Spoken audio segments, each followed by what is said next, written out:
আউযুবিল্লাহি মিনাশ শাইতানির রাজিম বিসমিল্লাহির রহমানির রহিম। সুপ্রিয় আইডিয়াল কলেজের শিক্ষার্থী বন্ধুরা, কেমন আছো সবাই?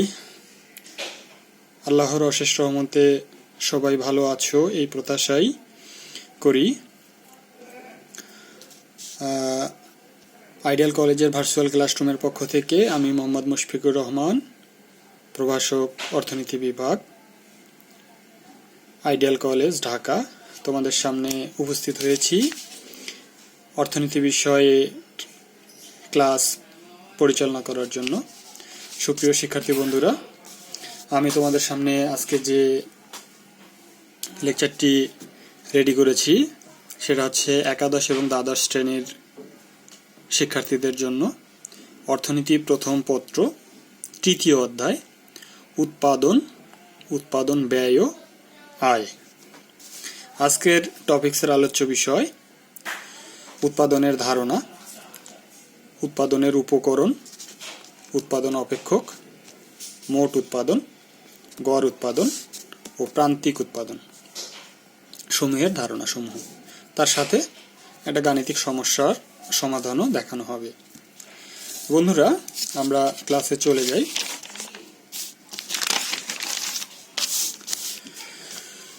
প্রথমত ধারণা নেই উৎপাদন কি।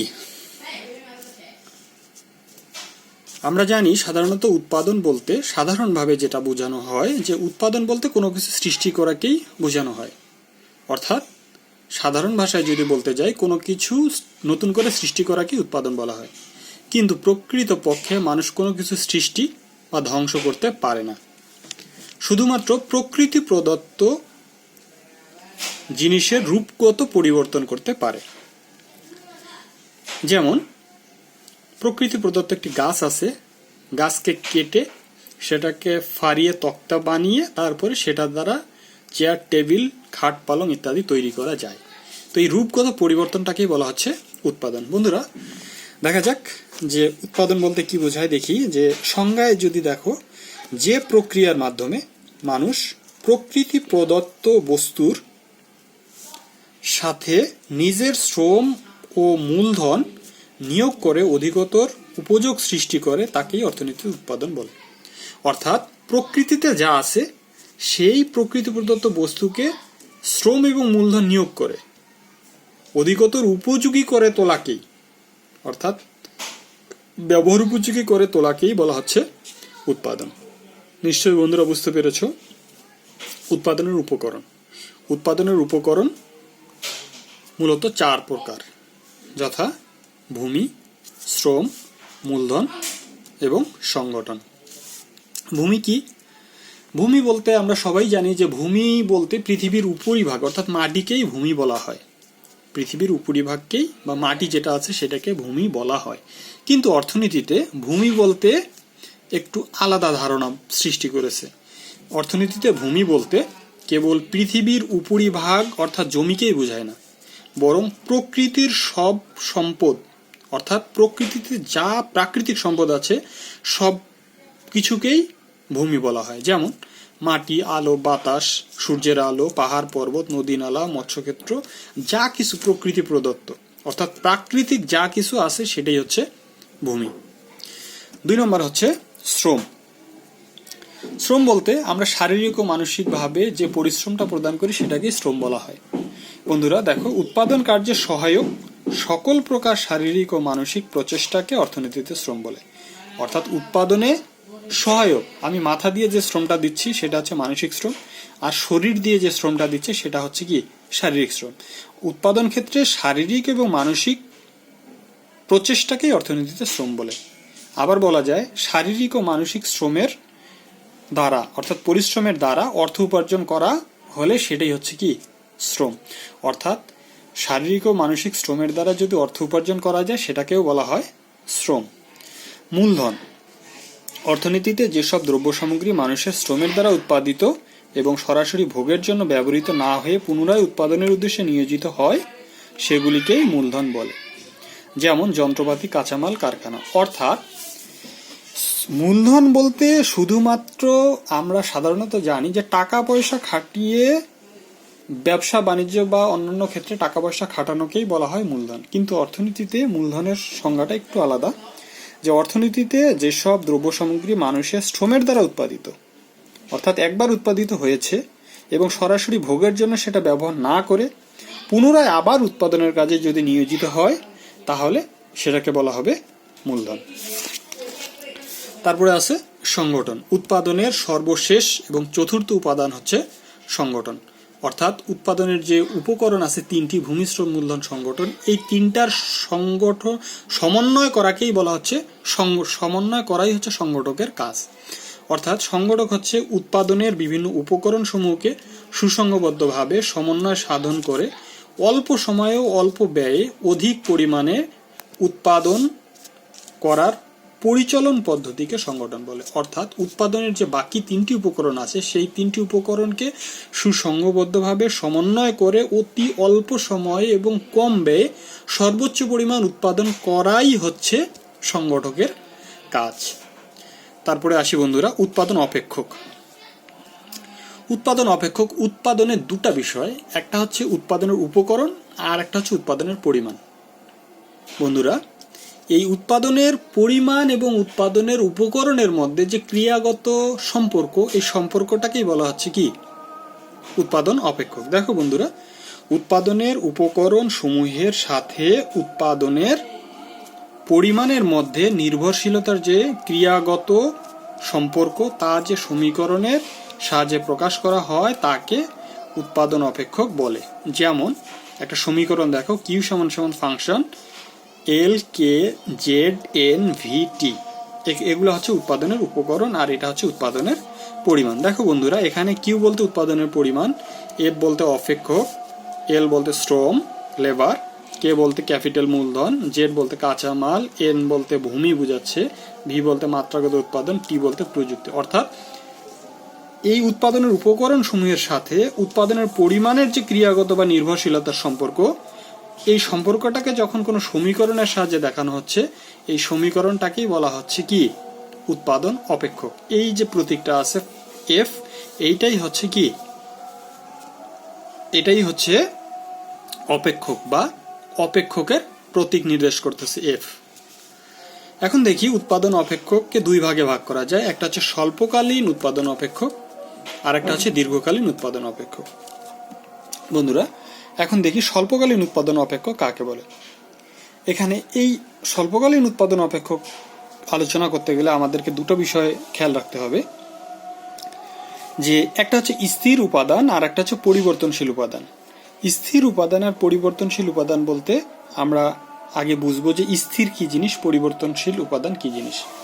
আমরা যদি দেখতে যাই যে স্থির ব্যয় আর পরিবর্তনশীল ব্যয় কি জিনিস। স্থির ব্যয় হচ্ছে যেটা কোনো উৎপাদন ছাড়াই যে ব্যয়টা বহন করতে হবে, যদি উৎপাদন বন্ধও থাকে তারপরেও যে ব্যয়টা পরিচালনা করতে হবে সেটাকে স্থির ব্যয় বলে। যেমন কোনো কারখানা যদি বন্ধ থাকে তাহলে তার ইলেকট্রিক বিল একটা মিনিমাম একটা চার্জ থাকে, সেটা বহন করতে হবে। যদি একজন গার্ড রাখা হয়, উৎপাদন বন্ধ হলেও সেই গার্ডের বিল দিতে হবে। যদি প্রতিষ্ঠানটা ভাড়া নেওয়া থাকে, উৎপাদন বন্ধ থাকলেও সেই প্রতিষ্ঠানের ভাড়া দিতে হবে। এটাকে বলা হচ্ছে স্থির ব্যয়। পরিবর্তনশীল ব্যয় কি? যদি আমি উৎপাদন করি তাহলে ব্যয় হবে, যদি উৎপাদন না করি তাহলে ব্যয় হবে না, এটাকে বলা হচ্ছে পরিবর্তনশীল ব্যয়। তাহলে বন্ধুরা দেখি এখানে যে স্বল্পকালীন উৎপাদন অপেক্ষক স্থির উপাদান এবং পরিবর্তনশীল উপাদান সম্বলিত উৎপাদন অপেক্ষককে স্বল্পকালীন উৎপাদন অপেক্ষক বলে। অর্থাৎ যে উৎপাদন অপেক্ষকে স্থির উপাদান এবং পরিবর্তনশীল উপাদান দুটি সংযুক্ত থাকবে সেটাকে আমরা কি বলবো, স্বল্পকালীন উৎপাদন অপেক্ষক। অর্থাৎ এল হচ্ছে শ্রম, কে হচ্ছে মূলধন। এল এর উপর কোনো চিহ্ন নাই, এই কারণে এল কে বলা হবে কি পরিবর্তনশীল উপাদান, আর কে হচ্ছে কি, যেহেতু উপরে চিহ্ন আছে এটাকে বলা হচ্ছে স্থির উপাদান। এই চিহ্নটার ফলে আমি এটাকে কি বলবো, স্থির উপাদান, এটাকে বলবো পরিবর্তনশীল উপাদান। দেখি কিউ সমান সমান উৎপাদনের পরিমাণ, এল হচ্ছে শ্রম যা পরিবর্তনশীল, কে হচ্ছে মূলধনের পরিমাণ যা স্থির, আর এফ হচ্ছে অপেক্ষক প্রতীক। বন্ধুরা, এখন দেখব দীর্ঘকালীন উৎপাদন অপেক্ষক। যে উৎপাদন অপেক্ষকের সকল উপাদান পরিবর্তনশীল তাকে দীর্ঘকালীন উৎপাদন অপেক্ষক বলে। অর্থাৎ কিউ সমান সমান ফাংশন এল এবং কে, এখানে কোনো স্থির উপকরণ থাকবে না, অর্থাৎ যা কিছু সবই পরিবর্তনশীল। এখন উৎপাদন করব, এখন আমার ব্যয় হবে, এখন উৎপাদন করব না, এখন কোনো কিছুই ব্যয় নেই। তাহলে এটাকে বলা হচ্ছে কি পরিবর্তনশীল উৎপাদন অপেক্ষক। কিউ হচ্ছে উৎপাদনের পরিমাণ, এল হচ্ছে শ্রমের পরিমাণ যা পরিবর্তনশীল, কে হচ্ছে মূলধনের পরিমাণ যাও পরিবর্তনশীল, এফ হচ্ছে অপেক্ষকের প্রতীক। তারপরে বন্ধুরা এখন দেখব মোট উৎপাদন কাকে বলে। উৎপাদনের উপকরণ সমূহকে উৎপাদন কাজে নিয়োজিত করে যে পরিমাণ দ্রব্য সামগ্রী উৎপাদন করা যায় তার মোট পরিমাণকে মোট উৎপাদন বলে। অর্থাৎ উৎপাদনের উপকরণ সমূহকে কাজে লাগিয়ে মোট যে পরিমাণ দ্রব্য উৎপাদন করা যাবে, মোট দ্রব্যের পরিমাণটাকেই বলা হবে মোট উৎপাদন। যেমন কিউ সমান সমান ফাংশন এল এবং কে, অর্থাৎ উৎপাদনের উপকরণ শ্রম এবং মূলধনকে কাজে লাগিয়ে যে পরিমাণ দ্রব্য উৎপাদন করা যাবে মোট সেই পরিমাণটাকেই বলা হবে মোট উৎপাদন। এখানে কিউ হচ্ছে উৎপাদনের পরিমাণ, এল হচ্ছে শ্রমের পরিমাণ, কে হচ্ছে মূলধনের পরিমাণ। গড় উৎপাদন বন্ধুরা এটা খুবই ইজি একটা জিনিস, অর্থাৎ মোট উৎপাদনের পরিমাণকে, মোট উৎপাদন যেটা পাওয়া গেছে মোট উৎপাদনের পরিমাণকে পরিবর্তনশীল উপকরণের পরিমাণ দ্বারা ভাগ করলে গড় উৎপাদন পাওয়া যায়। অর্থাৎ আমরা একটু আগেই শিখে এসেছি যে স্থির উপাদান আর পরিবর্তনশীল উপাদান। এখানে একটা জিনিস মনে রাখতে হবে যে মোট উৎপাদনের পরিমাণকে পরিবর্তনশীল উপকরণের পরিমাণ দ্বারা ভাগ করলে গড় উৎপাদন পাওয়া যাবে। এপি হচ্ছে অ্যাভারেজ প্রোডাকশন, কিউ হচ্ছে মোট উৎপাদন, আর এল হচ্ছে শ্রম যা পরিবর্তনশীল। অর্থাৎ মোট উৎপাদনকে পরিবর্তনশীল উপকরণ দ্বারা ভাগ করলে যা পাওয়া যাবে তাই হচ্ছে গড় উৎপাদন। শেষ যে বিষয়টা সেটা হচ্ছে প্রান্তিক উৎপাদন। মোট উৎপাদনের পরিবর্তনকে পরিবর্তনশীল উপকরণের পরিবর্তন দ্বারা ভাগ করলে প্রান্তিক উৎপাদন পাওয়া যায়। বন্ধুরা এখানে সূত্রটা দেখো, এমপি বলতে marginal production, del Q by del L. Del বলতে বোঝাচ্ছে যে পরিবর্তনের হার বোঝানো হয় ডেল দ্বারা, অর্থাৎ মোট উৎপাদনের পরিবর্তন, এই যে পরিবর্তনটা এটাকেই বলা হচ্ছে ডেল। মোট উৎপাদনের পরিবর্তনকে পরিবর্তনশীল উপকরণ, এই যে পরিবর্তনশীল এল যে উপকরণ যে পরিবর্তনশীল অর্থাৎ শ্রম, এটা এই যে ডেল দ্বারা প্রকাশ করা হচ্ছে এটা পরিবর্তনশীল। অর্থাৎ মোট উৎপাদনের পরিবর্তনকে পরিবর্তনশীল উপকরণের পরিবর্তন দ্বারা ভাগ করলে প্রান্তিক উৎপাদন পাওয়া যায়। সূত্রাকারে দেখি, এমপি সমান সমান del Q by del L. MP বলতে প্রান্তিক উৎপাদন মার্জিনাল প্রোডাকশন, ডেল কিউ হচ্ছে উৎপাদনের পরিবর্তনের পরিমাণ, ডেল এল বলতে শ্রমের পরিবর্তনের পরিমাণ।